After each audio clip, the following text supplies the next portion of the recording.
What is up with it, Chocolatiers? It has been a great week if you're a video gamer, but has it been a great week if you've been a moviegoer? Let's get right into the front room.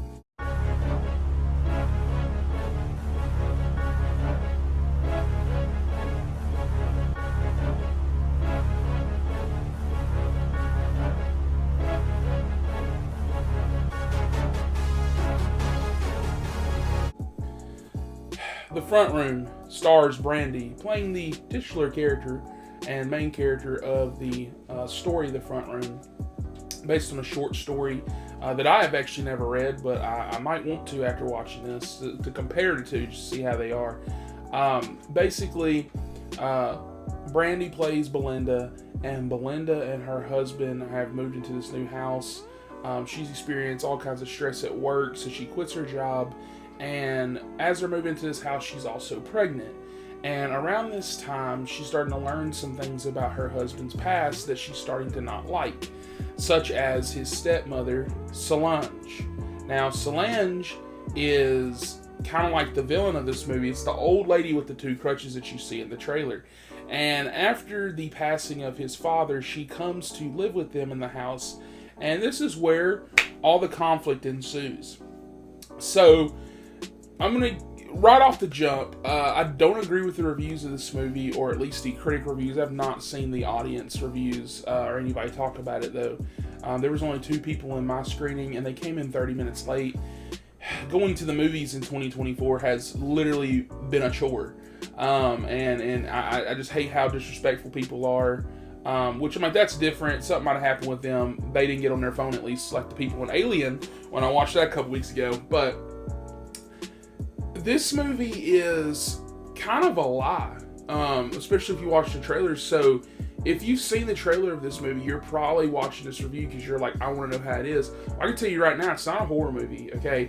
It's nothing supernatural, nothing's crazy going on. I mean, there's crazy stuff going on, but it's not what you think. See, in the trailer, they make it seem like Solange is like being possessed by something. No. It's basically just stepmother versus daughter, and the conflict that ensues is absolutely crazy. If you have a weak stomach, especially to like a lot of shit and piss, that is in this movie a lot. Caught me a little bit off guard. It's A24, so I expected it to be a little weird, but this was just kind of like a whole new level of like grossness. And I don't even have a weak stomach. It was just it just caught me off guard because once again, we watched the trailers. I didn't see the second one. I take that back. I've seen only the first trailer. I don't get any of this. Okay, and so I kind of do like that in a way that I was briefly lied to, because I went into this movie thinking one thing, came out going, oh, I actually like what they did. Because this year, I'm kind of tired of the trope. It was cool when it started with Immaculate, and, you know, it was cool when it started going through First Omen and stuff like that. But the whole, oh my god, the devil's possessing somebody, then Longlegs, you know, kind of ended it. I'm glad Longlegs ended it, because, like, I'm tired of this shit. I was like, okay, I see a trend now, thank you. They just all decided to release this year. So I'm glad this movie's not doing that. I'm going to remove the husband from it. He's in it. He does a fine job. But the main two is Solange and Brandy's character, Belinda. Those two forces of nature, the way that they go back and forth with each other, have conflict with each other, try to solve conflict for each other. For example, like Solange is basically a racist. There's not even basically, she's a racist. And just the arguments that ensue it is just so well, like that's where you get invested with the plot of this movie. Whenever stuff like that happens, the arguments, like for example, Belinda, the first night that Solange is there, she's very nice to her. Like she's like, hey, like she's telling her husband, she's like, hey, we should let him this and that, and he's trying to tell her that she was awful when he was growing up. Like he could not stand her. She was awful. And, you know, Belinda's like, you know, she's old, though, like, we can't just do that, you know, she's giving us all this money and stuff, and also helping us out, whatever, and, like, relieving some of these stresses. And so, Belinda sees on the first night that after she cooks dinner, you know, every time she cooks dinner, actually, Solange is like acting like it's the worst thing ever. She's like just acting awful. And same thing goes for when Solange cooks something for Belinda. And when Belinda tries to not make a big scene about it, that's when she starts getting. It's just pretty much like a back and forth. Like I said, I don't want to get into too much of this movie, but it's just.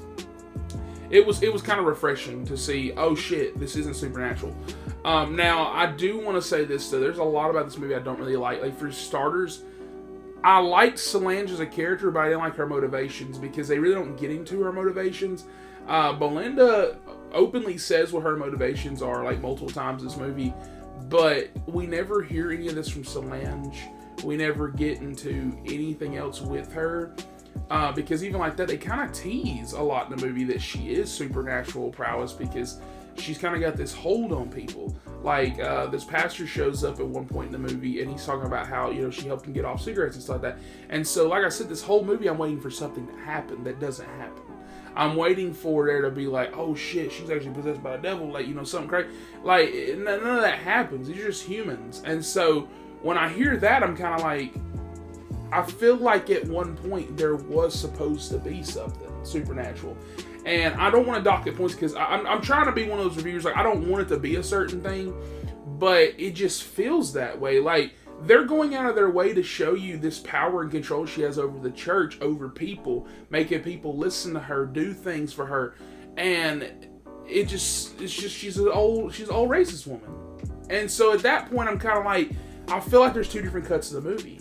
I feel like there's one cut where they're like, yeah, we just went full fucking crazy supernatural, and there's one cut where like, yeah, we can cut that. You know, all these horror movies come out this year doing all this shit. Let's cut that. Let's change it. And I don't know, like, it's just, I liked it for what it was, but the motivations behind what she does, you know, she does some crazy shit in this movie. Like, literally crazy shit in this movie.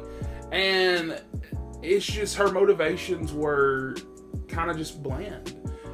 It was just like, okay, you're doing this, why? I guess because you're racist, but like, I don't know, like, it's like some of the things she does, I just kind of go, okay, this is like something else, like you got another motive, and no. I do like where the characters end up in the end, though. I do like the ending of this movie. I actually enjoy the final, like, little saying phrase, like how they end the movie. But overall, I think that this movie for me is a 7.5. I think it's 7.5 out of 10. I do recommend it though. I just don't go in expecting this grand shit. Don't go in expecting, you know, just a bit, because like the plot really isn't there. It is, but it isn't. Like, it's a fight between these two women, but that's kind of just it. Like, it's not like, oh, I'm trying to get back at you because of this or this and that. Like, it's none of that's really happening.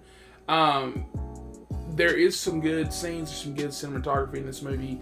I do think, considering the last few releases the past couple weeks, I think that if this is on your radar, you should go watch it. Because, like I said, my theater wasn't crowded. I haven't heard anybody talk about it online or anything like that, except for like maybe one or two people. So I don't expect this to be in theaters long. So if you're leaning towards this more than some of these other bigger movies, probably gonna be out another few weeks from now, like Alien or something like that, I would probably go see this first because it is good. It's just not pushing over to where I thought it was gonna be that 8 or 8.5. But Brandy does a phenomenal job. She does great, especially if you like her. Go watch this film. I think that September is starting off pretty strong. I'm like, last month sucked. I don't know if you haven't watched the channel, it's the first time around here. Last month was fucking awful. One of the worst months for movies, for me at least. I couldn't stand half the movies that came out. But if, you know, I plan on watching Beetlejuice later on tonight, and I heard that's pretty decent. So if that's good, next week, if Speak No Evil's good, and then The Killer's Game, that's going to be 4-0 right there. So I'm really hoping that these movies this month do pretty good, do some justice to August. So with that, hope you guys like this video. Please like, subscribe for more, and I will catch you guys on the next one. I do not know my granddaughter's name. I love my popcorn. Movies, popcorn.